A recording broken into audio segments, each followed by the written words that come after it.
不久前我遇上一个人，送给我一些石头，他说这叫电石，只要把它放到水中就可以产生一种可以燃烧的气体。我很好奇，为什么会有这么奇怪的东西？他说做视频最大的烦恼就是题材缺乏，如果每一天都能带来一些稀奇古怪的东西，以后就不会因更新而烦恼。那你说这样有多开心呢？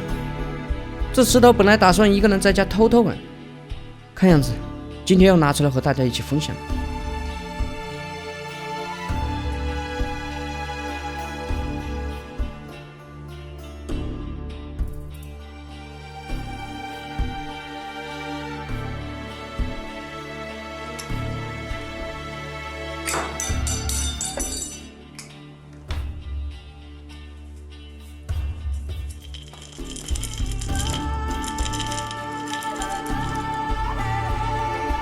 这个就是电石，或是叫嘎石，主要成分是碳化钙。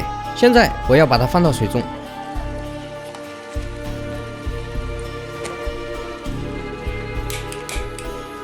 生成可能气体就是乙炔，本来打算搞个乙炔切割实验，但是鉴于乙炔不太稳定，尤其是切割所需的高压气特性，就算我有10条命外加10个复活币也是不够玩的呀。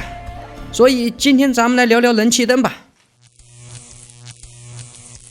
乙炔火焰有一个明显特征，就是非常明亮，甚至是有些刺眼。你想到了什么？那当然是照明呀。因此我也是特意搞来了一个嘎斯灯，为此我还给它电镀了一层铜，这样才显得更具收藏价值，也能卖个好价钱是吧？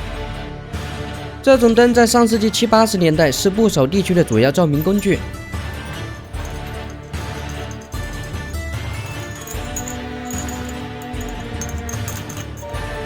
按理来说这灯还有个反光镜，但是我这个已经不存在了。结构如图，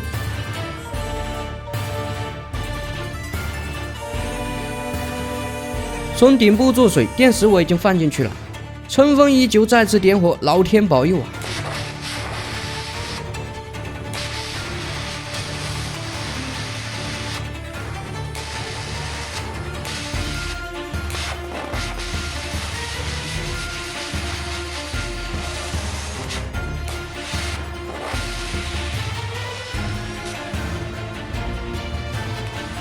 这种灯外号叫臭石灯，会发出一些难闻的气味，但是纯乙炔是没有异味，主要是电石在分解时还会产生其他气体导致，包括磷化氢啊。不是说在金星发现磷化氢了吗？但是我们大多数人更熟悉的是鬼火这一自然现象，也就是磷化氢燃烧的火焰。本来是想打算重现这一实验，但是鉴于磷化氢有剧毒，搞不好到时候我2腿一伸啊，这个节目恐怕就全剧终了。反正我是还想再战10年，再告老还乡这样子。所以在玩电石的时候，不要好奇去闻气味。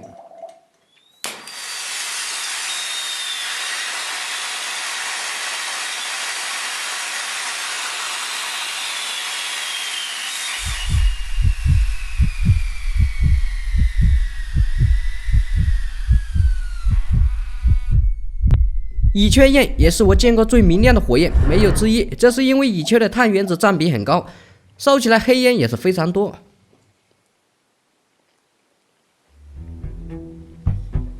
这是一块生石灰，很多人不明白为什么英语中的 lemon light 有众人焦点的意思，翻译过来明明是石灰灯的意思才对呀。难道说这两者有什么关联吗？原因是早期人们因氢氧焰加热生石灰块发光，作为舞台聚光灯光源或是一些重要场所照明，所以石灰灯成为了备受瞩目的标签。今天咱们也试验一下，我上期自制的氢氧焊刚好可以派上用场。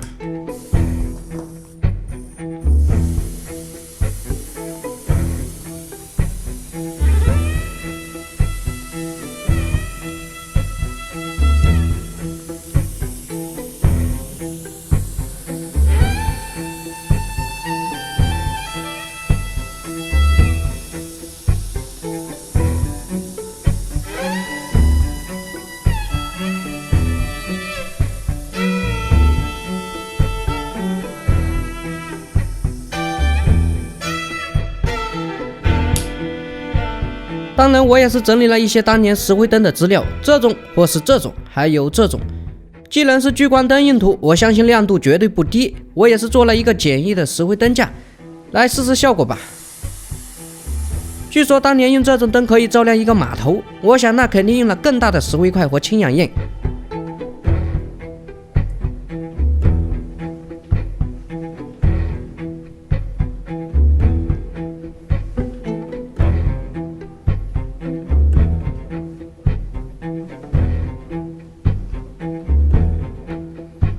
生石灰的熔点是2500多度，在没有电力照明的时代，还是比较理想的光辐射体。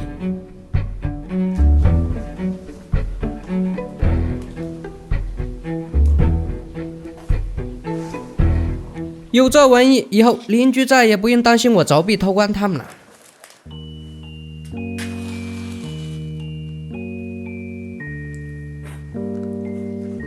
有时候一种物品能够把人带回最真实的过去，煤油灯成为了一代人的回忆。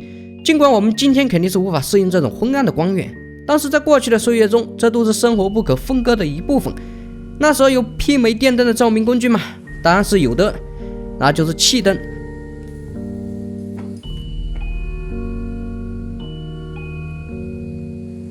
那时候还挺奢侈的，在那个年代一般是在重要场合才能看到它的身影，现在这灯一般是户外露营照明了。为什么气灯要明亮这么多？这得益于外层的石棉灯罩由浸泡了硝酸土的溶液制成，加热时土原子电子收集，跃迁发光。由于土是放射性元素，长期接触可能会对人健康造成危害。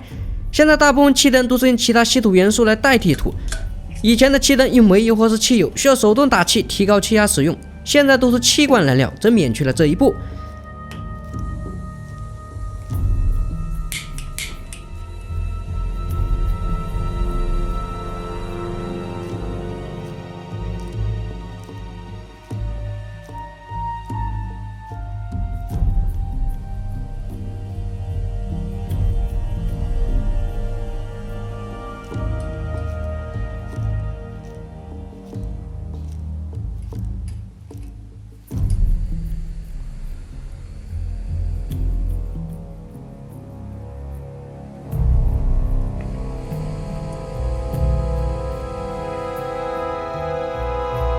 现在这个气灯和50瓦的白炽灯效果差不多。好了，今天的内容就是这样了。